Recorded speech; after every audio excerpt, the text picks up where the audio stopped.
Hello human beings, PowerGamer here. It's finally squid hunting season, so I'm gonna take out those slimy cephalopods using the one thing they fear most.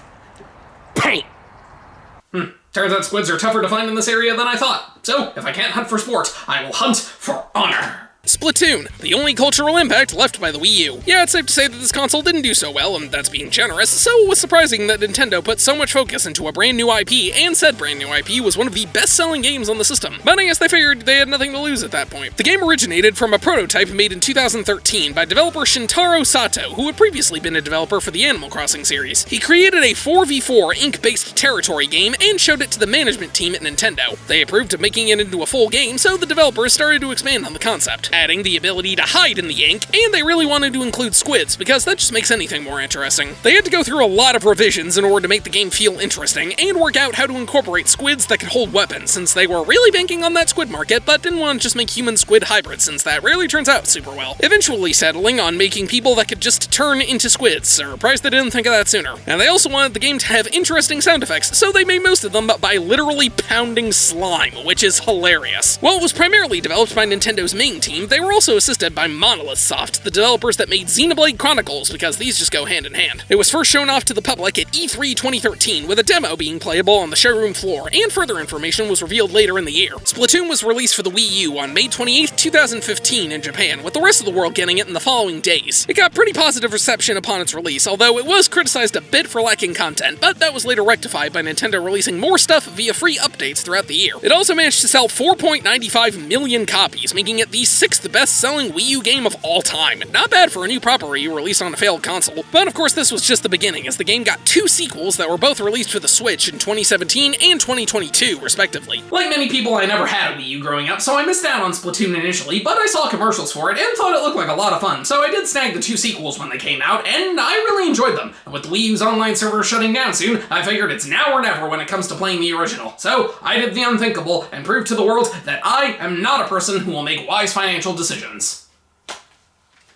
I bought a Wii U in 2024. I'm curious to see how this game differs from the later entries in the series, so grab some paint cans and put away that calamari, because it's splatting time!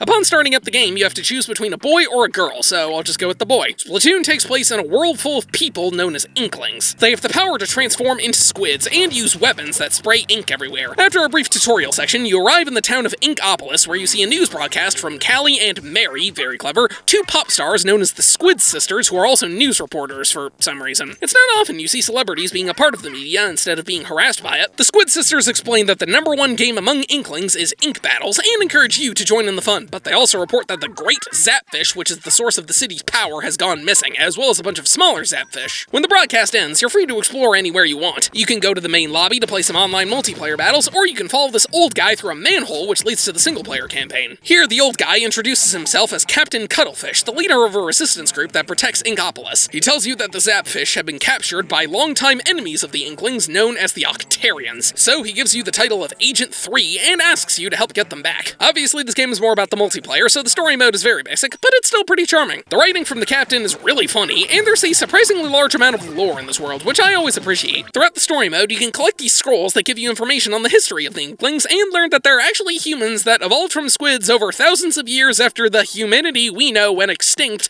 and they've apparently been at war with the Octarians for centuries.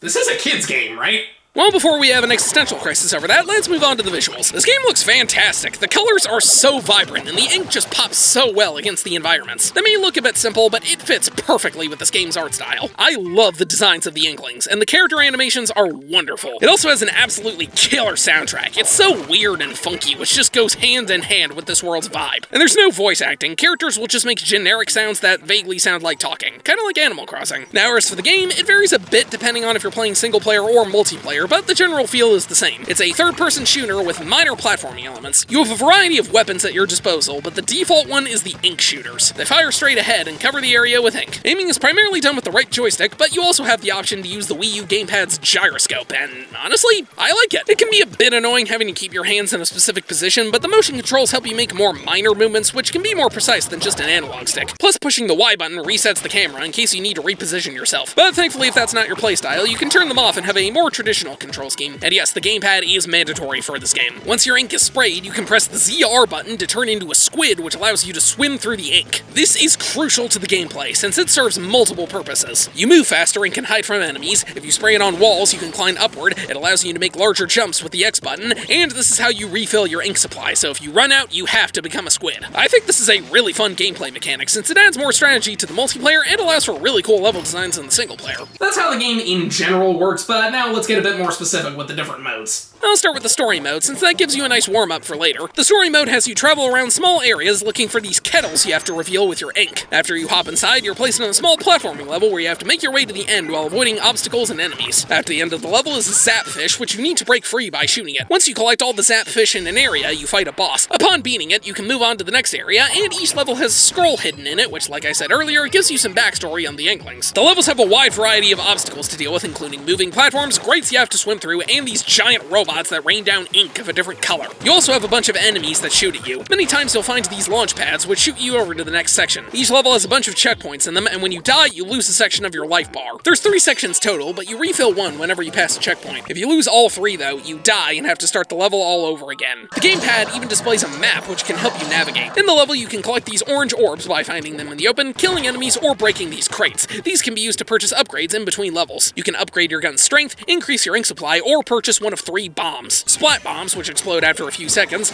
burst bombs, which explode instantly, and seekers, which move forward until they hit something. You can even find power-ups in the levels, like the armor, which lets you take more damage, the bubbler, which makes you invincible, the bomb rush, which gives you infinite splat bombs, and the splat Zuka, which fires giant ink tornadoes. Overall, story mode is pretty solid. It's not very hard, and the levels are really short. Most of them take less than 5 minutes, but they are pretty fun, and the lore and writing serve as a solid motivator to want to continue. Plus, it only takes about 4 hours to go through, so it doesn't drag on at all. But I'm assuming you're not buying Splatoon for the single-player stuff. The multiplayer is what really makes or breaks this game. Joining an online match happens when you walk in this elevator. There's a few different modes, but the main one is Turf War. 8 players are divided into 2 teams of 4 and placed in a small arena. You have 3 minutes to cover the area and as much of your team's colored ink as possible. Whoever covers the most terrain wins. And no, the ink on the walls does not count towards the total, only the floor. It always calls your team the good guys and the opponent's team bad guys, and the color ink you spray is random every match. You'll be covering these locations from head to toe in orange juice, toothpaste, grape soda, Pepto-Bismol, lime snot, and blueberry jam. I would say paint the town red, but surprisingly cherry cola is not one of the colors. Can't possibly imagine why. You die if you come in contact with too much of the enemy's ink, but you respawn infinitely until the match ends, so how many kills you get doesn't really matter, but it does slow them down and prevent them from spraying more ink. There's even a map on the gamepad which shows the ink distribution, and you can use it to instantly launch yourself to wherever your teammates are, which can help you get around way faster. The multiplayer mode has way more weapons than the single player mode. There you are limited to only the shooter, but here you have all kinds of paint weaponry at your disposal. There's the paint rollers, which have short range but amazing area coverage and flatten opponents in one hit. The chargers, which are sniper rifles that barely cover any ground, but they have amazing range and can one-shot enemies. Sloshers, which are paint buckets that have less range than the shooters, but the area coverage is a bit higher. Blasters, which are slower but stronger versions of shooters. Paintbrushes, which are faster but weaker versions of the roller that also let you do the scatter attack. And Gatling guns, which you need to charge up, but then release a flurry of shots all in a row. The paint rollers are easily my favorite for Turf War, not only because they have the best area coverage, but if you get close enough to your opponent, it works wonders. The shooters are my second favorite since they have a good balance of range and power. All the others are just too situational for me. The sloshers and blasters are way too slow for me, the brushes are too weak, the chargers are more combat focused, which I suck at, and the Gatling guns take way too long to charge up. The weapon selection gives you a lot of different choices to fit your playstyle, but there's also a lot of sub-weapons you can use. There's a large number of each type of weapon, and they all vary slightly in stats. The main thing that sets them apart are their sub-weapons and super attacks. Sub-weapons can be used at any time with the R button. They're usually fairly strong, but they cost a lot of ink, so you'll almost always need a full tank. This includes stuff like splat bombs, turrets, seekers, and burst bombs, just to name a few. As you spray your colors of death, this meter will fill up, and when it's full, you can activate a super attack by clicking the right stick. This lets you do things like whipping out a sonic blaster, launching a giant missile, or turning you into an invincible, fast-moving kraken. Every time you finish a match, you gain money and experience, and the better you do, the more you get. Gaining experience causes your level to increase. You can use the money to purchase new weapons in Inkopolis Plaza, as well as new gear like hats, shirts, and shoes. Gear isn't just cosmetic. Each item item also has perks added to it, like faster movement or a higher defense. There's always one perk built into the item, but there's 1 to 3 more you can get by leveling it up. Those perks are then added to the item, but which perks you get are completely randomized. I think this is kinda stupid. I get they didn't want everyone using the same perks, but since you have no control over what you get, it might not be helpful to your playstyle. So unless you want to pay a lot for a reroll, you just wasted your time leveling up the item. Overall, I think Turf War is a lot of fun. It's simple to learn, but something you can easily get better at, and because it's a team effort, it feels less disappointing when you lose, since it's not entirely on you. Unless a teammate disconnects, in which case you're pretty much screwed. And this is really helpful since the game doesn't put you with people who are the same level as you, so you'll have a level 5 player going up against people in their 40s. The only downside is there has to be 8 players or else the match doesn't start, so you can sit there for 3 minutes, and for some reason you don't get that one last player you need, meaning you completely wasted your time. Well, except for this match where there were only 6 people, but it started anyway, and instead of 3 on each team, it did 4 on one and 2 on the other. Guess which one I was on. But on the bright side, while you're waiting for a match to start, you can play this little jumping minigame on the gamepad. Fun! Turf War is the only type of match available to you when you start out, but that all changes when you reach level 10. Doing this unlocks ranked battles. While Turf War is the only regular match, there are 3 types of ranked battles that cycle throughout the day. Tower Control has both teams try to reach this tower in the center of the map. If one person is standing on top of it, the tower will begin moving towards the opposing team's side of the stage, but it stops if someone gets off or dies. Once the tower reaches the other side, that team wins the game. But if time runs out, that match goes to whoever got it closer. Splat Zones has you reach to the center of the map and spray as much ink as possible to take over the area. If you can hold it for 100 seconds, you win. I absolutely hate this mode, since what ends up happening is one team takes control immediately and then spams the most overpowered items so that the other team doesn't stand a chance. And of course, it took ages for me to win one match. I am never playing this mode again. And finally, Rainmaker. In the center of the stage, there's this weapon called the Rainmaker, which is basically the Splatzuka. It's protected by the shield you have to destroy, and then you want to grab it and bring it close to the enemy's base. But carrying it makes you move really slowly unless you're swimming in ink. The winner is whoever gets to the base first, or whoever made it further when time is up. This mode is alright. It can be a bit frustrating, but also pretty hectic and fun. Tower Control is easily my favorite of the ranked battles, as it's overall pretty cool. Rainmaker is a bit mixed, and Splat Zone is the manifestation of fecal matter. All of these modes follow the same general structure as Turf War, but the 2 big differences are 1, these have a time limit of 5 minutes, but can end at any time due to their nature, and 2, they of course affect your rank. Winning a match causes it to go up, and losing causes it to go down. So it's much more competitive than regular matches, but thankfully you only fight against players who are within the same letter grade as you. So for the most part, they'll be on the same skill level, hypothetically. Regardless of which mode you're playing, all of them share the same stages, and much like your ink, you have no control over what you get. There's only 4 stages playable at any given time, 2 for normal matches, which is just Turf War, and 2 for ranked battles. Which stage is picked is completely random, but it will always be one of the 2 available. Stages are on a rotation block that changes every 4 hours, that being at 6 o'clock, 2 o'clock, and 10 o'clock, both AM and PM. When you start up the game, you're shown a news broadcast from the Squid Sisters detailing which stages are available. It's kinda cute and a neat way of contextualizing this, but it's pretty annoying having to watch this every single time you start up the game. Even if the stages haven't changed since the last time, you still have to watch it. It doesn't take long if you mash the A button, but it's still kind of annoying. As for the stages themselves, we have Urchin Underpass, which is underneath a highway, Walleye Warehouse, a large industrial warehouse, Salt Spray Rig, a giant ocean rig, Arowana Mall, an outdoor shopping mall, Black Belly Skate Park, a skate park where the line between floor and wall gets really fuzzy, Port Mackerel, which I think is a construction area, Kelp Dome, a giant greenhouse and one of the few indoor arenas, Bluefin Depot, an abandoned train station, Moray Towers, the most vertical stage as it's a bunch of towers and ramps, Camp Triggerfish, a seemingly abandoned summer camp, Flounder Heights, a giant apartment complex, Hammerhead Bridge, a moving drawbridge, Museum de Alfonso, an art museum you get to deface, Mahi Mahi Resort, an oversized pool with water levels that drop, Piranha Pit, a level with a bunch of conveyor belts, and Anchovy Games, which is a game development studio. Very meta. Overall, we have a good selection of stages. They can blend together a little bit sometimes, but most of them are really fun to play on, with my personal favorites being Kelp Dome, Piranha Pit, and Arowana Mall. The only other mode we have is the Battle Dojo, which is the only option for split-screen multiplayer, since everything else is online only. Kinda lame. And I don't have a Classic or a Pro controller, so I can't play this mode. There's not much to it. It's just 2 to 4 players trying to pop as many balloons as possible. Thrilling, I know. This game also has amiibo support, but it just gives you some extra costumes, so it's not really important. That's pretty much everything there is to multiplayer. I mean, there was also the Splatfests, but those were only available for a limited time, so I can't play them anymore. I guess I'll just get back to the single-player mode. These stages all have one main gimmick and are really simple, so we're going to be going through them quickly. The first area has Octo Trooper Hideout, a straightforward first level that teaches you the basics. The most common enemies are these guys that spit at you or hide behind turrets. Lair of the Octo Balls introduces these balloons that explode when you shoot them enough, covering the entire area in ink. And Rise of the Octocopters, which introduces ink rails, these railings you can only travel along in squid form, and these flying guys that shoot you from a distance. After that, we reach our first boss, the Mighty Octo Stomp, a giant cube that slams its face down and causes ink waves. Almost Almost every boss has the same strategy. Avoid its attacks and spray ink on it so you can reach this tentacle and shoot that. There's 3 phases total, and each one gets a bit harder. Here you have to spray its side to climb up it. After beating him, we get some words of encouragement from the captain. Now we can access the second area. Propeller Lift Playground has you shoot these propellers that cause platforms to move. Unidentified Flying Object introduces the Octo Striker, which fires giant ink strikes at you across the entire level, so you gotta watch out for them. And at the end, you blast it to Kingdom Come. Octoling Invasion plays out like a multiplayer match as you make it through while fighting Octolings, the Octarian version of Inklings, as they turn into octopi instead of squids. Gusher Gauntlet, you need to activate these giant ink gushers to reach higher ground. Floating Sponge Garden has you shoot these sponges to make them grow, but if an enemy shoots them, they shrink. And Spreader Splatfest has these things called spreaders, which move and cover up the ink you sprayed. That's not what I expected from that name, but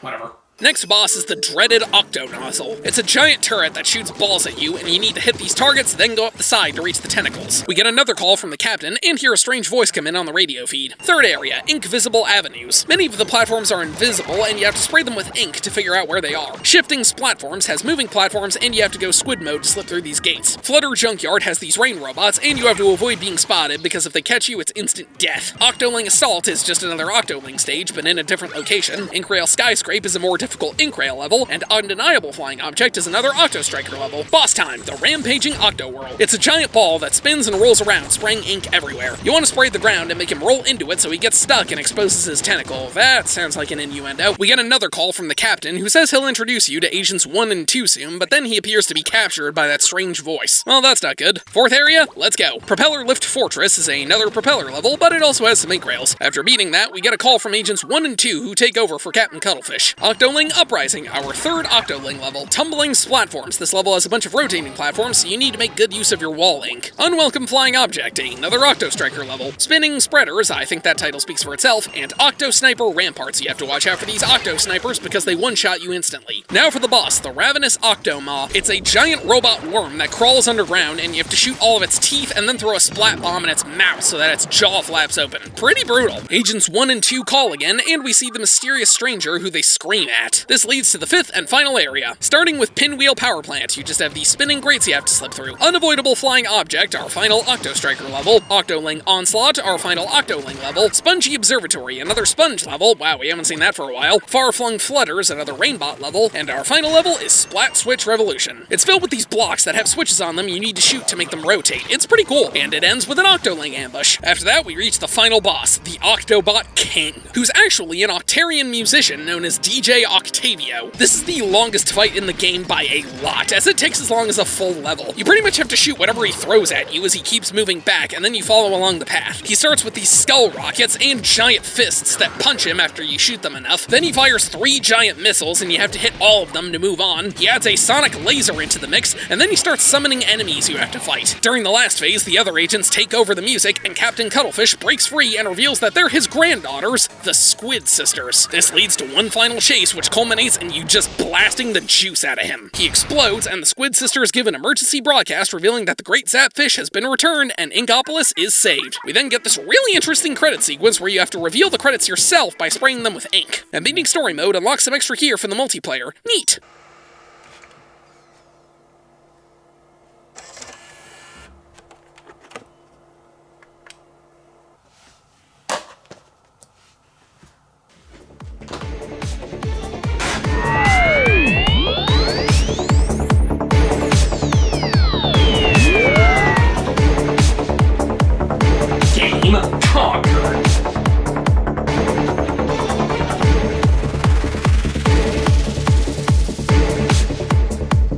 Splatoon is a lot of fun, but there's not much of a reason to play it anymore. Almost everything about it is there and improved upon in its 2 sequels, and with the online multiplayer shutting down soon, all that's going to be left is the single player, which is still solid, but you're not going to get much time out of it. Granted, I got my copy for only like $10, so it's not a worthless addition to your collection, but it's not mandatory either, especially if you don't already own a Wii U. I mean, why would you buy the worst-selling Nintendo console ever just to play a game that's going to lose its main appeal in like a week? Wait a minute.